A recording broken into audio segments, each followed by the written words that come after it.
Hello everyone, welcome to Bargain Gaming, where we can play excellent games without busting our wallets. This is episode 18 of Mass Effect Legendary Edition. Okay, let her continue to talk to Liara about her mom. Do you know why Benezia joined up with Saren? I don't understand it. She was always outspoken about the need for the Asari to become more involved in shaping galactic events. Maybe she thought allying herself with Saren would somehow be for the greater good in the long run. At least I hope so. This hurts you, doesn't it? None of this makes any sense to me. I have not spoken to Benezia in many years, but I know her, and this was not like her. Something changed. I'd like to know more about the Asari. We were the first species to discover the Citadel. We were instrumental in forming the Council, and we always strive to be the voice of peaceful cooperation in galactic disputes. My people believe we are all part of a single galactic community. Each species contributes something to the greater whole. Although we seek to understand other species, it seems few of them seek to understand us. The galaxy is filled with rumors and misinformation about my people. Like what? Most of the inaccuracies are centered around our mating rituals. My species is monogendered. Male and female have no real meaning for us. We still require a partner to reproduce. This second parent, however, may be of any species and any gender. Whoa, that is very interesting, right? I don't understand. Your species can mate with anyone? Mating is not quite the proper term, not as you understand it. Physical contact may or may not be involved, but it is not an essential element of the union. The true connection is mental. Our physiology allows us to meld with other beings. We can touch the very depths of their minds. We explore the genetic memory of their species. We share the most basic elements of their individual and racial identities. We then pass these traits on to our daughters. It is how we learn to grow as a species and how we develop a greater understanding of other races. What happens to your partner after the union? Every relationship is different. Some unions are a single encounter with both parents parting ways afterwards. Others can be more long-term. Sometimes an Asari and her partner will stay together for many decades. Do you know who Matriarch Benezia chose as her partner? She rarely spoke of her partner. Though I know my father, if you want to use that term, was another Asari. I thought you always needed another species to serve as one of the parents. Think about it, Shepard. If we were not able to mate with our own species, we would have died out long before we ever mastered spaceflight and left our homeworld. Union with our own kind is no longer common, not for the purposes of reproduction. Most Asari believe it weakens our species. Asari daughters inherit racial traits from the father species. If both parents are Asari, then nothing has been gained, or so conventional wisdom would hold. I am what is sometimes called a pureblood, though no Asari would ever be cruel enough to say the word to my face. It is a great insult among my people. It is possible Benezia's partner was embarrassed by their union. She may have been too ashamed to publicly acknowledge me as her offspring. Maybe she wanted to meet you but couldn't. Something could have happened to her. Maybe she passed away. You might be right. I hope you are. But I have no way to know for sure. Benezia never spoke of her partner. Whatever happened, it caused her too much pain to dwell on it. She raised me by herself, though that is not uncommon. Many Asari raise their children alone, particularly if the father species is short-lived. Often the partner will pass on long before the child reaches maturity.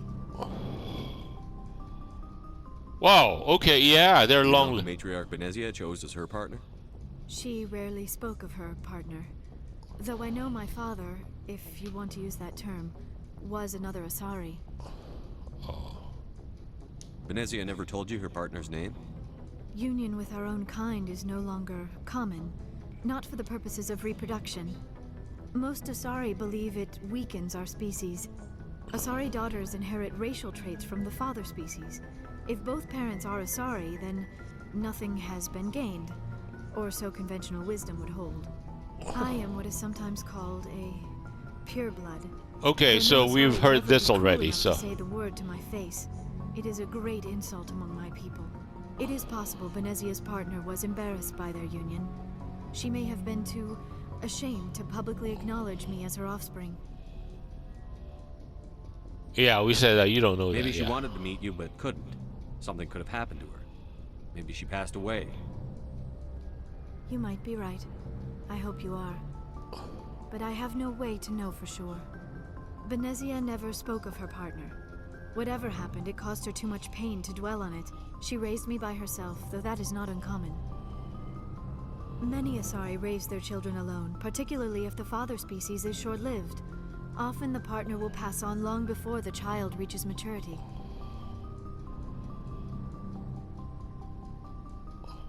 You Asari live for 1,000 years. What happens when your partner dies? Few sapient species live as long as my kind. We have learned to take a philosophical approach to our unions. We do not focus on the inevitable loss of our partners. Instead, we enjoy the time we spend with them. And even after they're gone, a part of them lives on in us. The union is a connection that transcends both time and space. Okay, so how about this? Benicia, Asari culture. I think we're done. I should go. Goodbye, Shepard. You know what? We did not talk with Rex. Or with Tally. And I think we should do that. We should remedy that.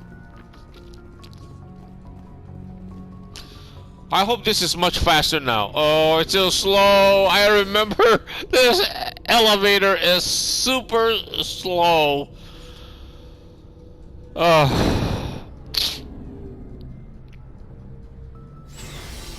Wait, let's see. What are the items? Did we pick up any new items? Wow, it's still pretty few.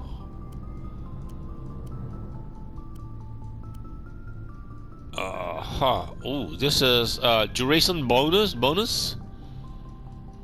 Its total is 22. The other one is 20. Not too much difference. So the assassin, no, the scorpion is much better.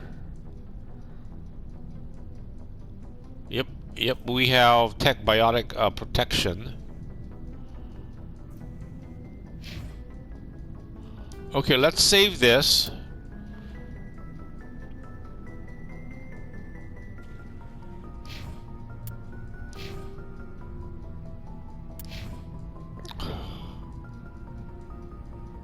Let us save this to 5, maybe? Yeah. Okay,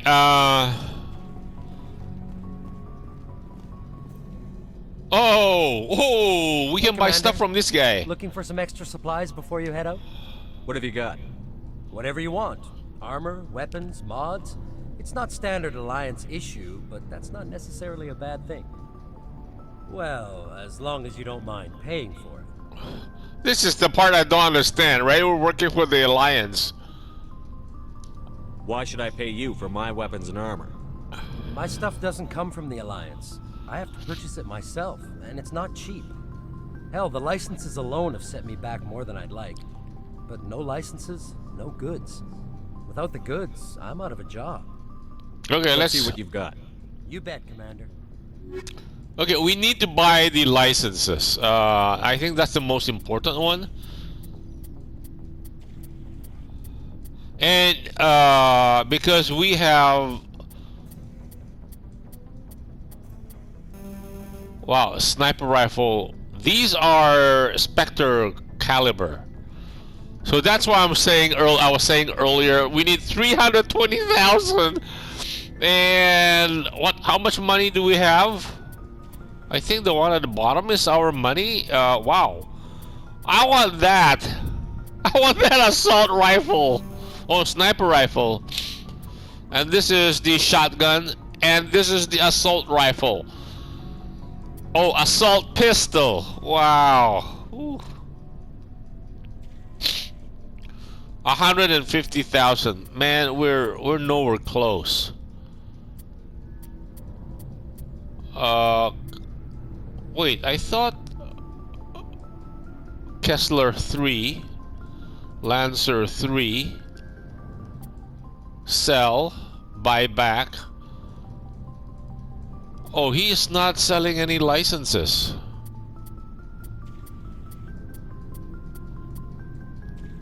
Okay, Jeez! Hello, Garrus. Commander, nice work out there. I knew working with the Spectre would be better than life at CSEC. Have you worked with a Spectre before? Well, no, but I know what they're like. Spectres make their own rules. You're free to handle things your way. At CSEC, you're buried by rules. The damn bureaucrats are always on your back. Being a Spectre does have its advantages. Exactly my point. If I'm trying to take down a suspect, it shouldn't matter how I do it, as long as I do it. But CSEC wants it done their way. Protocol and procedure come first. That's why I left.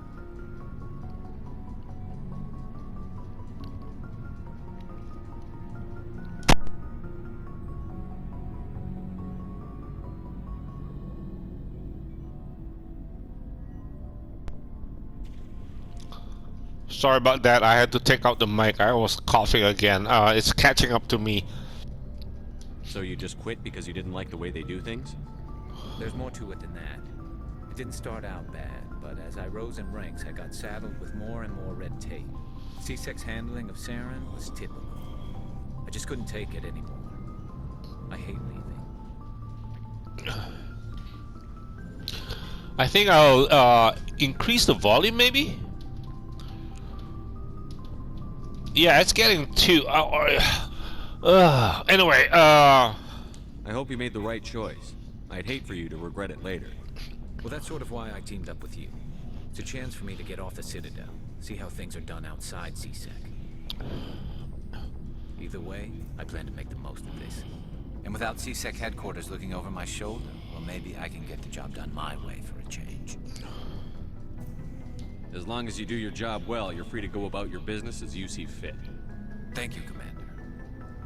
cool, okay. And then let's talk to Rex. Oh, this is, Ashley? Commander, you have a minute to talk. I keep an open door policy. If you have any concerns, lay them on me. All right.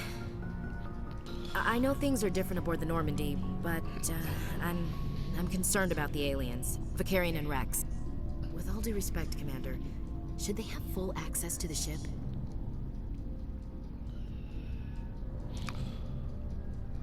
They may not serve the Alliance, Chief, but they're allies. At least as far as Saren goes. This is the most advanced ship in the Alliance Navy. I don't think we should give them free rein to poke around the vital systems. Engines, sensors, weapons.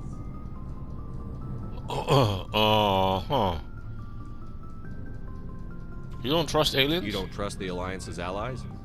I'm not sure I'd call the Council races allies. We, humanity, I mean, have to learn to rely on ourselves. How do you get from relying on ourselves to mistreating our allies? I don't mean we should mistreat them, Commander. I just think we should be prepared to go it without them.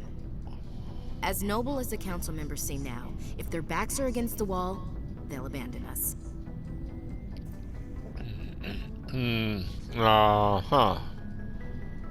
I would think so. The Council's had a grudge against us since the First Contact War. I don't think it's a grudge. I think it's... Look, if you're fighting a bear and the only way for you to survive is to sick your dog on it and run, you'll do it. As much as you love your dog, it isn't human. It's not racism, not really. Members of their species will always be more important to them than humans are. That's true.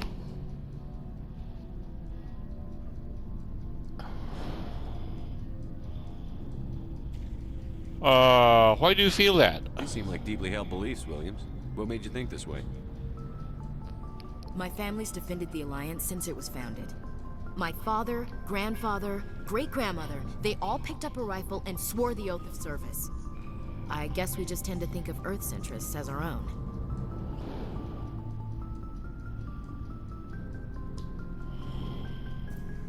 I never knew my family. Grew up an orphan on Earth. Anybody in your family I'd have heard of? Couldn't say, Commander. So why are you out here? Just trying to get away from Earth?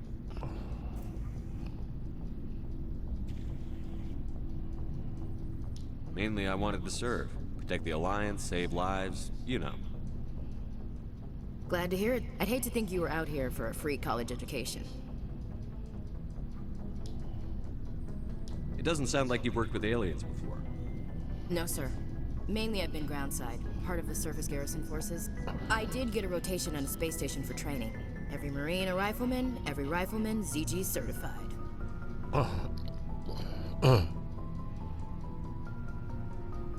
That's odd. Your record is spotless and your technical scores are exemplary. You should be serving with the fleet. Anyway, that's why I haven't served with many aliens, Commander.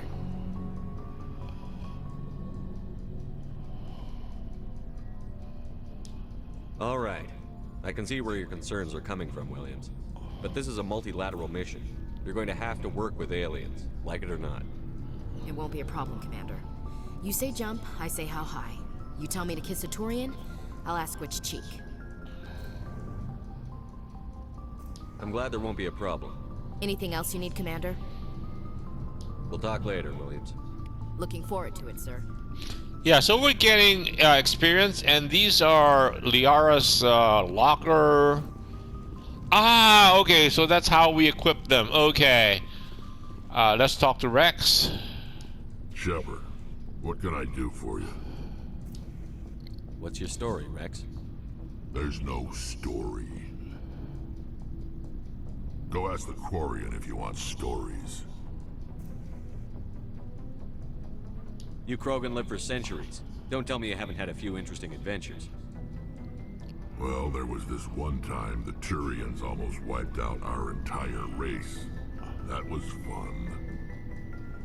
They tried the same with us, but we fought them off. It's not the same. It seems pretty much the same to me. So your people were infected with a genetic mutation? An infection that makes only a few in 1,000 children survive birth? And I suppose it's destroying your entire species? I suppose it isn't all the same. I don't expect you to understand, but don't compare humanity's fate with the Krogan. Touchy I subject. was just making conversation. I wasn't trying to upset you. Your ignorance doesn't upset me, Shepard. As for the Krogan, I gave up on them long ago. The genophage infected us, but it's not what's killing us.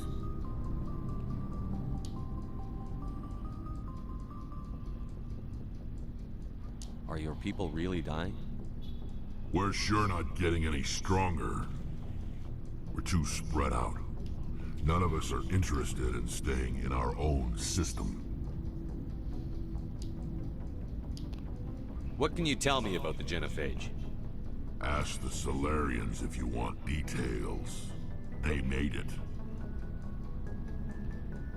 All I Okay. know, it makes breeding nearly impossible. Thousands die in stillbirth, and most never get that far. Every Krogan is infected. Every one. And no one's rushing to find a cure.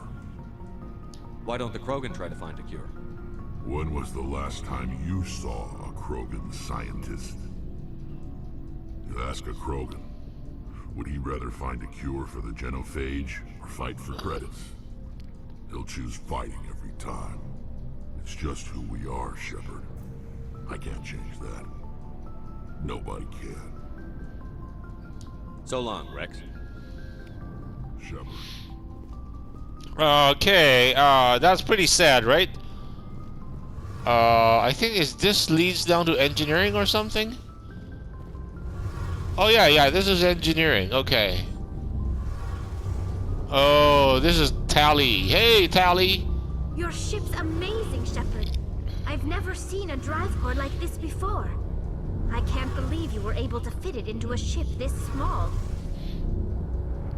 I'm starting to understand why you humans have been so successful. I had no idea Alliance vessels were so advanced. The Normandy's a prototype. Cutting-edge technology. A month ago, I was patching a makeshift fuel line into a converted tug ship in the flotilla. Now, I'm sitting on board one of the most advanced vessels in Citadel space. I have to thank you again for bringing me along. Traveling on a vessel like this is a dream come true for me. I had no idea you found ship technology so interesting. It comes with being a Quarian. The migrant fleet is the key to the survival of my people. Ships are our most valuable resource. But we don't have anything like this. We make do with cast-offs and second-hand equipment. We just try to keep them running for as long as we can. Some of the fleet's larger vessels date all the way back to our original flight from the Geth. I can't believe your fleet's still using ships that are 3 centuries old. They're constantly being repaired, modified, and refitted. They aren't pretty, but they work. Mostly. We've tried to make ourselves as independent as possible on the flotilla. Grow our own food, mine, and process our own fuel. But some things we just can't make on our own. A patch to maintain the hull integrity requires raw materials we just don't have. That's why our pilgrimages are so important. Yeah, this is pretty interesting. This pilgrimage, I want to know more about the pilgrimage. the Geth. When my people reach maturity, we leave our birth ships and seek acceptance with a new crew. It's necessary to maintain genetic diversity among the fleet. But no ship wants to accept someone who will be a burden on them. So, to prove our worth, we embark on a pilgrimage. We set out alone, leaving the flotilla and our families behind us. We only return once we have found something of value we can bring back to the fleet. This is presented as a gift to the captain of the respective ship we wish to join. If the gift is accepted, we are welcomed into the crew. I can't believe they just send you off alone. It's not like they just cast us out. Before we leave, we are given lessons in how to survive outside the flotilla, and given gifts to help us on our journey. We also receive implants to fight off sickness and disease. Generations of living in an isolated and highly controlled environment have left our immune systems weaker than most. By the time we leave the fleet, we are well equipped for the pilgrimage. This is a rite of passage for all Quarians. If it were dangerous, our numbers would suffer. Virtually every pilgrimage ends with a triumphant return and the ritual presentation of the gift to one of the fleet's captains. Can a captain choose to reject the gift? That doesn't happen often. Most captains are eager to increase the size of their crew. It increases their own standing in our society. Even when a gift is not particularly valuable, the captain usually accepts it out of a sense of tradition. However, there is a stigma to presenting a substandard gift. It's not the best way to make a good impression on a new community. Most pilgrims don't return until they find something worthwhile. I want to talk about something else. Like what? I want to know more about the Geth. I doubt I can tell you anything you don't already know. It's been almost 3 centuries since they drove my people into exile. All I know is the story of their origins. What they were when we created them, and how they turned on us. Tell me. Interesting. The Geth were originally created to serve as an automated manual labor force. Initially, their intelligence was as limited as any VI. Over time, we made small modifications to their programming to allow them to perform more varied and complex tasks, bringing them closer and closer to true AI status.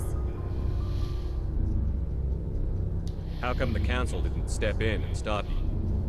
This wasn't true AI research. We may have been skirting the bounds of the law, but we never did anything that was actually illegal. The changes were so insignificant, so gradual, that we were able to control them. Or so we thought. But one thing we underestimated was the power of the neural network. A million Geth thinking simultaneously created an inherently unstable matrix. So, the Geth share brain power? Many of the Geth's logic systems were designed to work in concert with other nearby Geth. Basically, the more of them you have in the group, the smarter they are. So there's some sort of group consciousness. No, nothing like that. They cannot share sensory data or information. Their programming cannot handle that much simultaneous input. Each Geth maintains an individual awareness and identity. The neural network only operates on a process-based level. It's basically the synthetic equivalent of a subconscious. But when they're in close proximity, they can coordinate low-level functional processes, freeing up more capacity for original or independent thought. What made them rebel? As we built more and more Geth, their effective intelligence became more sophisticated, more abstract. One day, a Geth began to ask its Quarian overseer questions about the nature of its existence. Am I alive? Why am I here? What is my purpose? As you can imagine, this caused a near panic among my people. What did you do? It was inevitable the newly sentient Geth would rebel against their situation. We knew they would rise up against us, so we acted first. A general order went out across all Quarian-controlled systems to permanently deactivate all Geth. The Geth responded to this order violently. You didn't really think they'd just let you destroy them without a fight, did you? The hope was that most of the Geth would still be little more than machines, incapable of organized resistance. But they had progressed much further than anyone anticipated. The war was long and bloody. Millions upon millions of Quarians died at their hands. In the end, we were forced to flee our own homeworld. We feared the Geth would pursue us, but they never came beyond the Veil. Now we drift through space, exiled, searching for a way to reclaim what was once ours.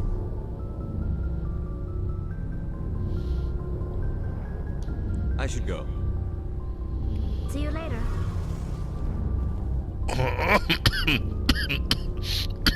Sorry about that, sorry. And there goes our timer, so I guess this would be a good place to cut the episode right here.